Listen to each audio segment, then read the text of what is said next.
The loudest laughter in the room is often the sound of people standing closest to the truth without realizing it. No one questioned Adrian Whitmore when he built an empire from discipline, patience, and absolute control. But tonight they questioned the one decision he refused to explain. Beneath the glow of crystal chandeliers, inside the grand ballroom of his waterfront estate overlooking Lake Michigan, dozens of influential guests exchanged amused glances as an elegantly dressed Black Maid stood quietly beside the entrance, her hands folded neatly in front of her simple black uniform. She wasn't carrying champagne. She wasn't serving dinner. She wasn't arranging flowers. She was simply there, watching without ever demanding to be noticed. That alone was enough to make people whisper. Adrian Whitmore stood at the center of the room in a perfectly tailored charcoal suit, greeting respected business leaders, longtime family allies, and trusted advisors with the calm confidence that had made his name synonymous with unwavering judgment. His blue eyes rarely revealed emotion, and every decision he made carried the weight of careful calculation. Yet among all the polished conversations, expensive watches, and carefully rehearsed smiles, one subject overshadowed every other discussion. It wasn't the upcoming partnership announcement. It wasn't the record-breaking expansion of Adrian's companies. It was the woman standing silently only a few yards away. "He's trusting a maid with far too much," one guest muttered under his breath. Another chuckled. "Not just any maid. That's the same woman he insists on keeping near every private meeting." A third guest shook his head with disbelief. "Imagine building an empire only to gamble it on blind loyalty." The laughter spread gently through the ballroom like invisible ripples across still water. Some covered their smiles behind crystal glasses. Others didn't bother hiding their amusement at all. Adrian heard every word. So did Zaria Brooks. But neither of them reacted. Zaria remained perfectly composed, her dark eyes quietly scanning the room while pretending to focus on nothing more than the silver serving table beside her. Years of working inside Adrian's estate had taught her something priceless. The people who underestimated you often revealed far more than they intended. Every careless glance, every forced smile, every conversation that ended too quickly became another piece of a puzzle few people realized they were creating. Adrian slowly lifted his glass, thanking everyone for attending before making an announcement that instantly silenced the music and drew every eye toward him. "Before tonight continues," he said in his calm, measured voice, "there is one reminder I'd like everyone to remember." The room grew still. Certain areas of this estate remain restricted throughout the evening. Access will remain exactly as it always has. He paused only long enough for curiosity to settle over the crowd.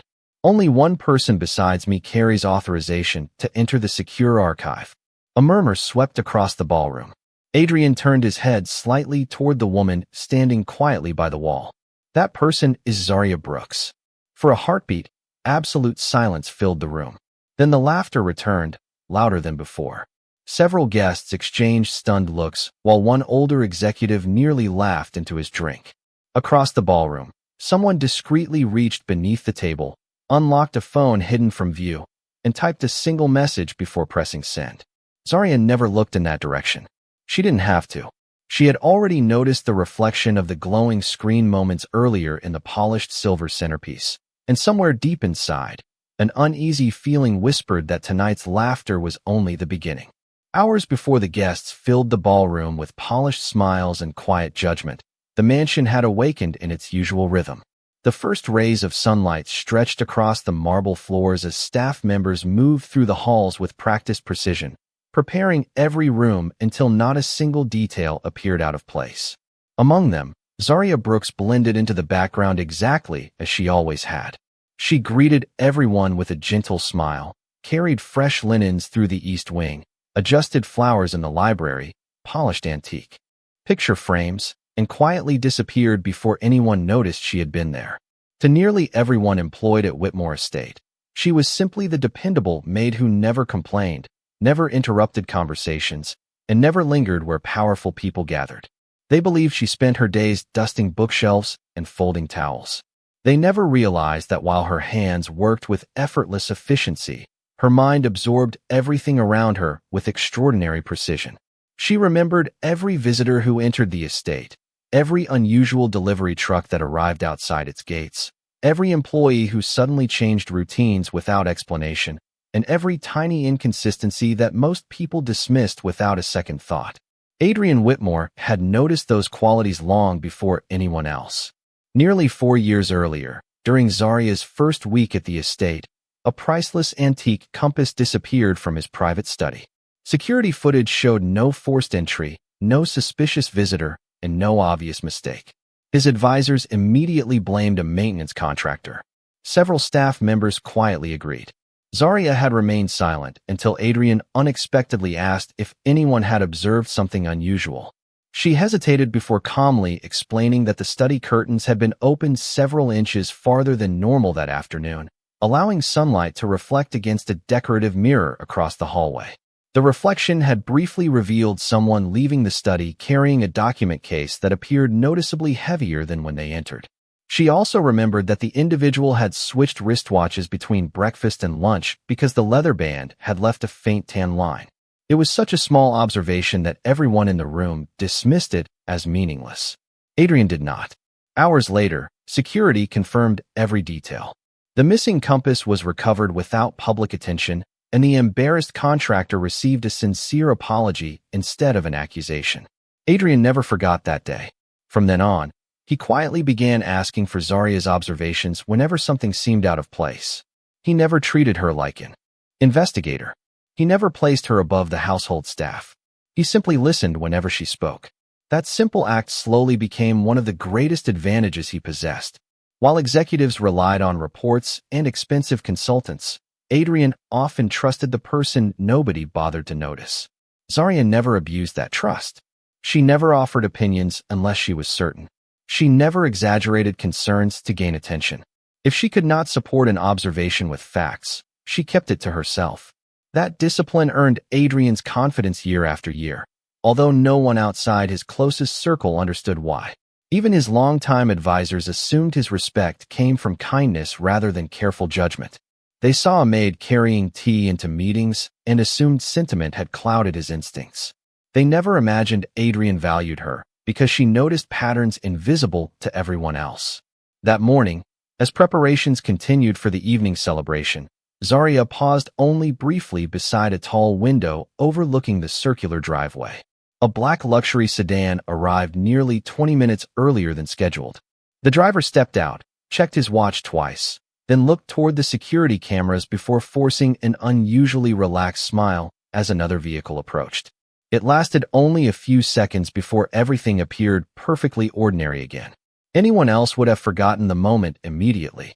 Zaria quietly stored it away with dozens of other tiny details already filling her memory, unaware that before the night ended, each one would begin fitting together like pieces of a picture that someone inside the mansion desperately hoped would never be completed.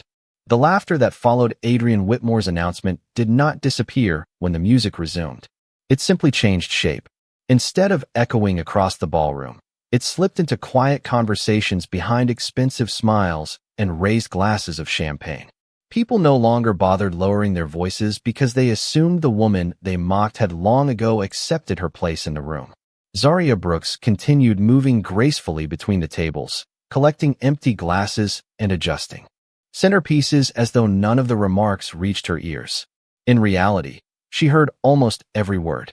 Years of being underestimated had sharpened her attention rather than her anger. Near one of the panoramic windows overlooking the lake, Adrian's longtime advisor Charles Bennett leaned towards several influential guests. "I respect Adrian," he said carefully, "but every great leader eventually develops one blind spot." Another man smiled knowingly. "His blind spot wears a black uniform." Soft laughter circled the group. Across the room, Adrian's fiancée, Victoria Langford, elegantly accepted another glass of sparkling water before glancing toward Zaria with polite amusement. "I cannot understand why Adrian insists on involving household staff in matters that should remain private," she said. "A loyal employee is one thing. Complete trust is something else." Several women standing beside her nodded in agreement. One replied with a smile that barely concealed her contempt. "Perhaps she simply makes excellent coffee." Another added, "Or perhaps Adrian enjoys proving everyone wrong, even when common sense is standing right in front of him." More laughter followed. None of them noticed that Zarya had quietly stepped close enough to refill a nearby water pitcher. Her expression never changed. She thanked a guest who handed her an empty glass and continued walking without the slightest sign that their words had reached her. Adrian observed the exchange from across the ballroom without interrupting. His face remained calm, almost unreadable, but his eyes carefully followed each speaker. He was not listening to the insults themselves. He was studying who seemed most comfortable encouraging them. Meanwhile, Zarya noticed something entirely different. A catering manager entered through the west hallway carrying an updated seating chart. Moments later, another employee quietly replaced it with what appeared to be an identical copy. No one reacted because the papers looked exactly the same. But as Zarya collected another tray, she realized the replacement folder had a blue corner tab instead of the original gray one. It was a tiny difference, almost impossible to notice, unless someone had been watching from the beginning. She continued serving guests without drawing attention while mentally adding another unexplained detail to the growing list inside her mind. Minutes later, she passed the library entrance and noticed Charles Bennett ending a conversation the instant another advisor approached. Their smiles appeared natural, but the older man instinctively adjusted his cufflinks with both hands before greeting the newcomer. Zarya remembered seeing him perform that exact gesture years earlier during a charity gala immediately after accidentally revealing confidential financial information to the wrong guest. He only touched his cufflinks when he felt nervous. She kept walking. Nearby, Victoria casually excused herself and disappeared toward the private terrace for less than 3 minutes before returning with perfect composure. Her lipstick remained flawless despite the cool evening breeze outside. Yet one diamond earring had been fastened backward. It was an insignificant detail unless someone realized Victoria was famously meticulous about her appearance. Zarya quietly wondered what could have distracted her enough to overlook something so uncharacteristic. Then she noticed something that unsettled her even more. The black luxury sedan that had arrived early that morning was now leaving the estate, even though its registered guest had never entered the ballroom. The driver nodded once toward a security guard before pulling away through the front gates. The guard gave an almost invisible nod in return. Neither gesture lasted more than a second. Neither seemed suspicious on its own. Yet together with everything else she had observed throughout the day, they formed a pattern that refused to leave her thoughts. For the first time that evening, Zarya no longer believed the mansion was merely hosting an elegant celebration. Somewhere beneath the polished conversations and glittering chandeliers, someone was carefully arranging pieces of a much larger game. The orchestra drifted into a slower melody as dinner reached its final course, but the warmth of the evening never reached Adrian Whitmore's table. One by one, the guests settled into quiet conversations while members of his inner circle gathered near the long walnut conference table that occupied the adjoining reception hall. It was a tradition after every formal celebration. Important announcements were discussed privately before becoming public the following morning. Zarya Brooks entered only to refill water glasses and replace coffee cups, moving with the same quiet confidence that had made her almost invisible to everyone except the man who owned the estate. As she placed a fresh pot of coffee near the center of the table, Charles Bennett glanced toward her with an impatient sigh. "Does she really need to be here?" he asked. Another advisor smiled. "Perhaps she is taking minutes for the meeting." A few people laughed softly. Victoria Langford leaned back in her chair, her expression polished and effortless. "Surely there are limits to trust," she said. "Household employees should remain in household spaces." Someone across the table nodded in agreement. "Every successful organization depends on knowing where people belong." The sentence lingered in the room longer than anyone expected. Adrian rested both hands calmly on the table without raising his voice. "She belongs exactly where I ask her to be." The room fell quiet for only a moment before another executive forced a smile. "No offense intended, Adrian. We simply believe confidence should be earned." Adrian looked directly at him. It has been. No one challenged him further, but the silence carried far more judgment than words ever could. Zarya finished arranging the coffee service and prepared to leave when a reflection in the polished glass wall caught her attention. She noticed Victoria discreetly sliding her phone beneath a leather portfolio before anyone else entered the room. The movement lasted less than 2 seconds. Nothing unusual on its own. Yet only minutes earlier, Adrian had instructed every advisor to leave personal devices outside the meeting area to ensure complete privacy. Everyone else had followed that request. Victoria had not. Zarya quietly stepped into the hallway, but instead of walking directly toward the kitchen, she paused beside an antique display cabinet where conversations inside the reception hall echoed faintly through the partially open doors. She had no intention of listening to confidential discussions. Instead, she watched people entering and leaving. An assistant delivered several sealed folders before departing immediately. Moments later, another staff member retrieved only one folder and replaced it with another identical envelope bearing the same gold seal. Again, almost no one would have noticed. Zarya did. Her heartbeat slowed instead of quickening. Whenever details began repeating themselves, experience had taught her that coincidence usually disappeared.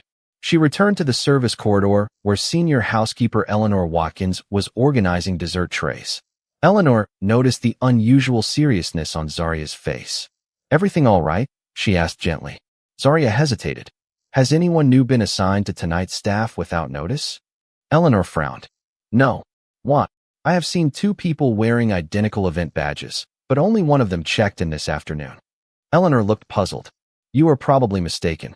We printed several replacement badges earlier." Zarya nodded politely, yet the explanation did not satisfy her. She trusted Eleanor completely, but she trusted patterns even more. As she turned toward the hallway again, Adrian emerged from the reception room alone. Their eyes met for only a second. He immediately recognized the expression she wore. It was the same quiet look she had carried years earlier before discovering the missing antique compass. He walked past without stopping and calmly adjusted his cufflink, an almost invisible gesture that only Zarya understood. It meant one thing and one thing only: speak freely when no one else is listening. For the first time that evening, she realized Adrian had already sensed that something beneath the polished surface of the celebration was beginning to unravel. Adrian continued walking without looking back until he reached the quiet conservatory overlooking the dark shoreline. The room was empty except for the soft sound of water flowing through a marble fountain and the distant music drifting from the ballroom. Less than 30 seconds later, Zarya Brooks entered carrying a silver tray with 2 untouched coffee cups, a routine that would appear perfectly ordinary to anyone passing through the hallway. She placed the tray on a small table before speaking in a calm voice that never rose above a whisper. "Something has changed tonight." Adrian nodded once. "Tell me only what you know, not what you fear."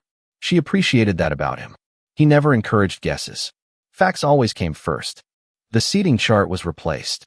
Adrian remained silent. One guest vehicle arrived early, but left without its passenger attending the reception. Someone exchanged a sealed folder during the meeting preparations. Miss Langford carried a personal phone into the reception room after everyone was instructed not to. One security guard acknowledged the departing driver with a signal that lasted less than a second. Adrian folded his hands behind his back as he looked through the tall glass windows toward the lake. "Anything else?" Zarya hesitated. "Several conversations ended the moment I approached, but they were not reacting to me. They were reacting to each other." Adrian slowly turned toward her. "You believe these details are connected?" "I do. Can you prove it?" She answered honestly. "Not yet." Silence settled between them. Adrian trusted evidence more than instinct. Yet he had learned years earlier that Zarya rarely noticed one unusual detail. She noticed patterns. And when she finally spoke, those patterns almost always led somewhere important. "If someone is testing our security," Adrian said quietly, "they are expecting us to respond predictably." Zarya lowered her eyes for a moment before looking back at him. "Then perhaps we should not." A faint smile appeared at the corner of Adrian's mouth, almost invisible beneath his usual composure. "That is exactly what I was hoping you would say." He stepped toward a small antique cabinet, unlocked a narrow drawer, and removed 3 identical cream-colored envelopes embossed with the Whitmore family crest. "Tomorrow morning," he explained, 3 senior advisors will each receive confidential information about separate business meetings. Every schedule will be different. Every location will be different. Only one schedule will be real. Zarya immediately understood. If information appears somewhere it should not. Adrian finished the sentence. "We will know which version escaped." She looked at the envelopes carefully. Who knows about this plan? Until this moment, only me. Adrian handed the envelopes to her. Now only us. She accepted them carefully, almost surprised by the weight of the responsibility. What would you like me to do? Adrian answered without hesitation. Exactly what you have always done. Watch. Listen. Remember. Before either of them could continue, footsteps echoed outside the conservatory. Victoria's cheerful voice floated through the hallway as she laughed with two guests approaching from the ballroom.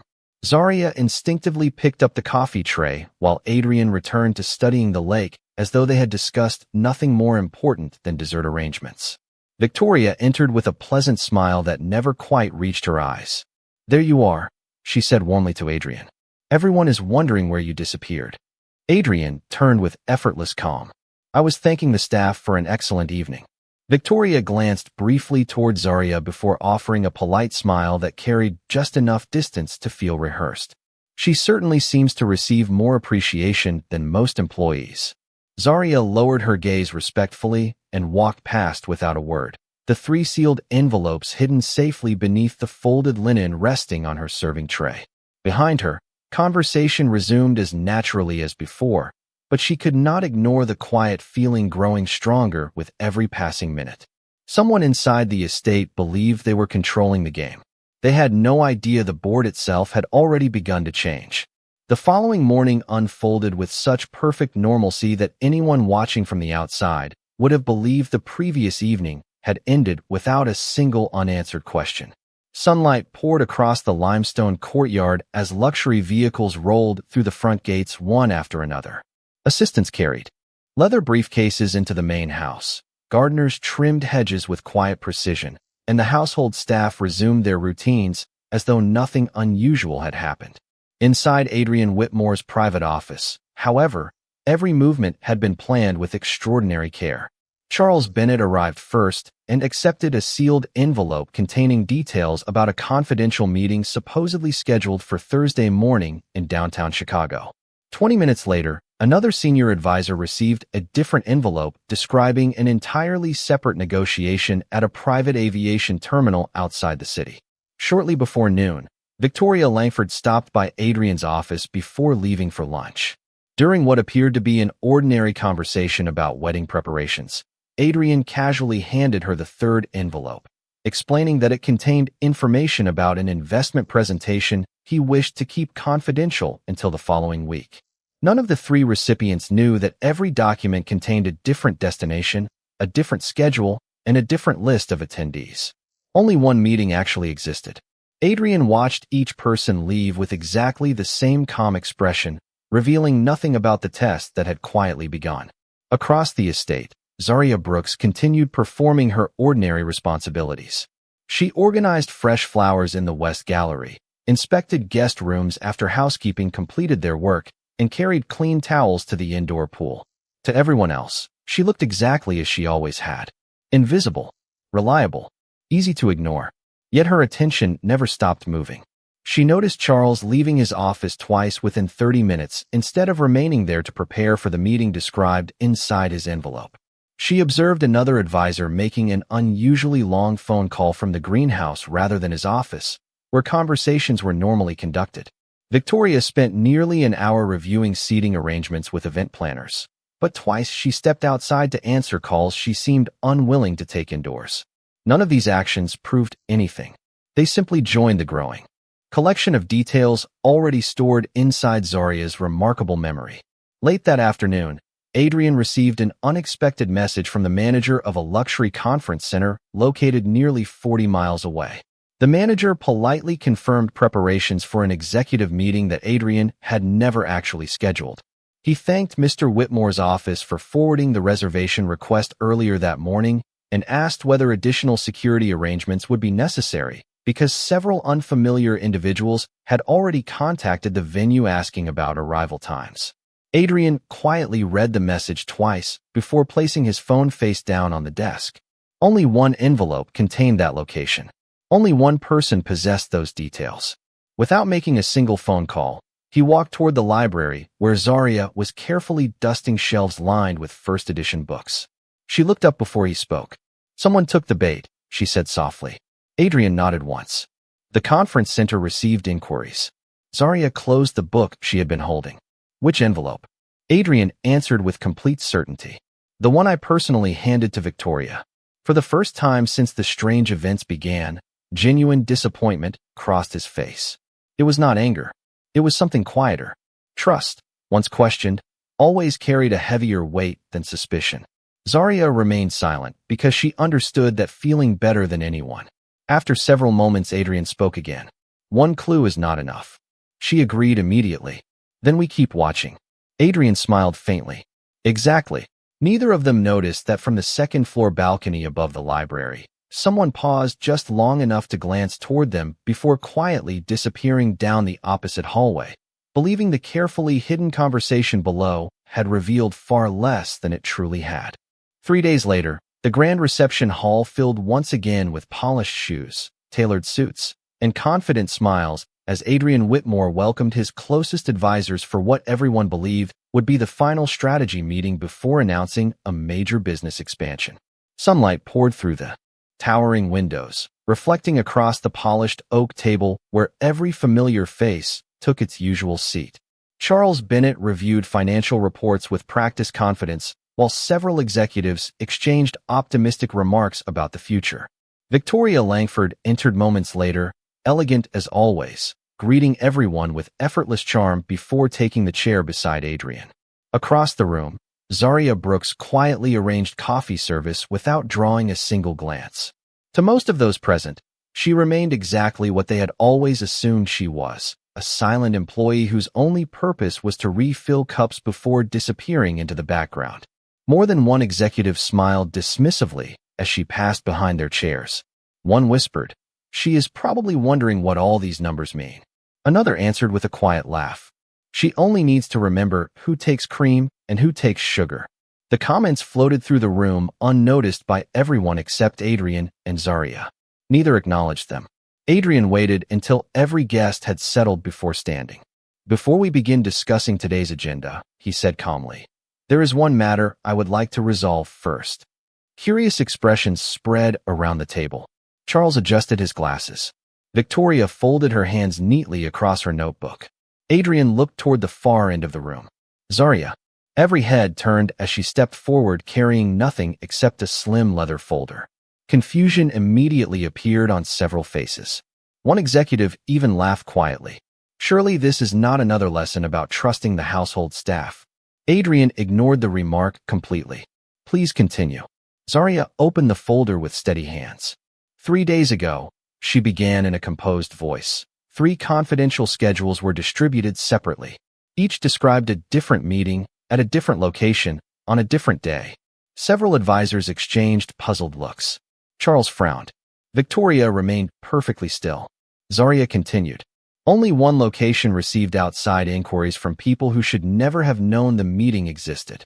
She placed 3 identical envelopes across the table. Only one recipient possessed those details. The room grew noticeably quieter.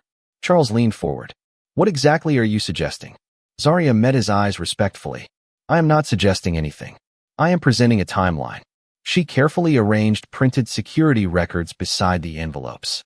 The reservation request reached the conference center 43 minutes after one specific envelope left Mr. Whitmore's office. During that same period, one recipient stepped outside twice to answer private telephone calls. Security cameras also recorded an unregistered vehicle pausing outside the estate for less than 90 seconds before leaving without entering the property. Victoria smiled politely, though the confidence behind it appeared thinner than before. "That proves nothing." Zarya nodded calmly. "By itself, no, but patterns become evidence when they repeat." She slid another page forward. The same phone number contacted the conference center, a private event planner, and an outside transportation service within the same hour. All 3 calls originated from a device registered under a temporary account created 6 weeks ago. The silence became almost unbearable. Adrian had not interrupted a single word. He simply watched every reaction around the table. Charles slowly turned toward Victoria. Others followed. For the first time since anyone in the room had met her, she looked genuinely unsettled. Her hand instinctively reached toward the leather portfolio beside her chair before stopping halfway. Zarya quietly closed the folder. The person who believed no one was paying attention forgot one simple truth, she said. The smallest details are often the ones people leave behind. No one laughed now. The room had become so silent that the soft ticking of the antique grandfather clock beside the fireplace suddenly sounded louder than every conversation that had filled the mansion only days before. No one spoke. The silence settled over the room with a weight that no one had expected when they walked through the estate doors that morning. Victoria Langford slowly lowered her hand from the leather portfolio, forcing a composed smile that looked increasingly fragile beneath the steady gaze surrounding her. Circumstantial observations, she said carefully. Nothing more. I answered business calls because I have been helping organize our upcoming events. Surely that is not a crime. Her voice remained polished, but the confidence that usually filled every word had begun to fade. Adrian Whitmore finally stood from his chair. He did not raise his voice. He never needed to. If that were the only pattern, he said calmly, I would agree. He walked toward the tall windows overlooking the lake before turning back to the table. But it is not. Zarya quietly placed one final document beside the others. It was a visitor access report from the estate's security office. 3 weeks ago, she explained, a temporary event coordinator requested after-hours access to the archive corridor. The request was denied because no meeting had been scheduled there. She turned another page. The same coordinator later submitted 2 corrected guest lists containing different names but identical formatting errors. Those documents were approved by Miss Langford's office. Victoria immediately responded. Hundreds of documents pass across my desk every month. I cannot possibly remember every correction. Zarya nodded respectfully. Neither could I. That is why I looked for repetition instead of memory. She pointed toward a series of highlighted initials appearing at the bottom of several forms. Every corrected document used the same uncommon abbreviation for the conference wing. It appeared nowhere else in the estate records except in messages connected to the false meeting location. Charles Bennett slowly removed his glasses and stared at the paperwork spread across the table. One executive quietly compared the pages himself before looking toward Victoria with unmistakable concern. Adrian allowed everyone enough time to reach the conclusion without pressure. Then he spoke again. Trust has never been built by impressive speeches. His eyes rested briefly on Victoria before moving across the room. It is built through consistent choices made when no one believes they are being observed. Victoria looked around the table, searching for support, but the confident smile she had relied upon only days earlier had disappeared. Every face reflected the same uncomfortable realization. The woman many had defended now struggled to explain details they had previously ignored, while the maid they had dismissed had presented every observation with patience, respect, and careful evidence. Adrian turned toward the director of estate security. Effective immediately, postpone all partnership announcements until our internal review is complete. The director nodded without hesitation. No arguments followed. No dramatic confrontation unfolded. Instead, decisions were made with quiet professionalism, exactly as Adrian had always expected from those worthy of remaining at his table. Victoria lowered her eyes, understanding that the confidence she had enjoyed inside the estate had quietly slipped away long before she recognized it. As several advisors gathered the documents for formal review, Charles slowly approached Zarya. For a moment, he seemed unable to find the right words. Finally, he extended his hand. I owe you an apology, he said sincerely. I mistook humility for limitation. Zarya accepted the handshake with the same grace she had shown throughout the entire investigation. We all miss details sometimes, she replied gently. The important part is choosing to see them once they become clear. Charles nodded silently. Around the room, others who had laughed only days earlier now avoided meeting her eyes, not because they feared her, but because they were forced to confront something far more uncomfortable than embarrassment. They had judged her value before ever taking the time to notice her character, and in doing so they had overlooked the one person who had quietly protected all of them without asking for recognition. The weeks that followed brought a different kind of silence to Whitmore Estate. It was no longer the uneasy silence of hidden secrets waiting to surface. It was the quiet that settled after truth finally found its place. The internal review concluded with careful professionalism, and every decision that followed reflected the same principle Adrian Whitmore had built his reputation upon. Positions of responsibility would belong only to those who proved worthy of trust. No dramatic announcements were made. No public humiliation followed. The estate simply moved forward, stronger because honesty had replaced assumption. Staff members noticed the change immediately. Conversations became more respectful. Meetings became more disciplined. Even the smallest routines seemed to carry a renewed sense of purpose. Yet the greatest change appeared in something almost impossible to measure. People began paying attention to one another instead of titles alone. One crisp autumn morning, Adrian invited his senior advisors into the library where sunlight poured across shelves filled with leather-bound books collected over generations. Zaria Brooks entered carrying her usual notebook, expecting another ordinary briefing. She paused when she realized every seat at the long conference table remained empty, except one placed beside Adrian instead of across from him. Confused, she looked toward him without speaking. Adrian stood and addressed everyone in the room. Several years ago, many believed I hired an exceptional employee. He looked toward Zaria with calm appreciation. The truth is far simpler. I recognized an exceptional person. No one interrupted. This estate has benefited from her judgment, discipline, and integrity more times than most of you will ever know. She has never asked for recognition. She has never sought authority. She has simply earned both. Adrian reached into a small wooden case resting on the table and removed a polished silver key engraved with the Whitmore family crest. It was not the key to the archive everyone had whispered about days earlier. It represented something far greater. Beginning today, Adrian announced, Zaria Brooks will serve as senior advisor for internal operations and estate integrity. Every department will report concerns directly to her office whenever necessary. The room remained completely silent. This time, however, silence carried respect instead of disbelief. Charles Bennett was the first to stand. Without hesitation, he applauded.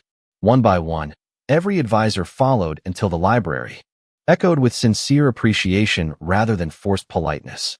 Zaria remained motionless for a moment, overwhelmed not by the title itself, but by what it represented.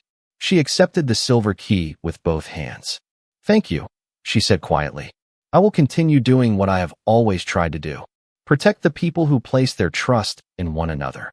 Adrian smiled. That is precisely why you belong here. As the meeting concluded, several staff members approached Zaria, not because she now held authority, but because they finally understood the character that had always existed beneath the uniform they had been too distracted to notice. Later that afternoon, Adrian stood alone beside the same window overlooking Lake Michigan where the story had quietly begun. The lake reflected the pale afternoon sky, while a gentle breeze carried fallen leaves across the gardens below. Zaria joined him briefly before returning to her new responsibilities. Neither of them needed many words. Everything important had already been proven through actions. Adrian watched her walk confidently through the hallway, greeted now with genuine respect from every person she passed. He realized that the strongest foundation any leader could build was never fear, wealth, or influence. It was the courage to recognize integrity before the rest of the world finally caught up. And on that quiet afternoon, everyone inside Whitmore Estate remembered what true dignity looked like.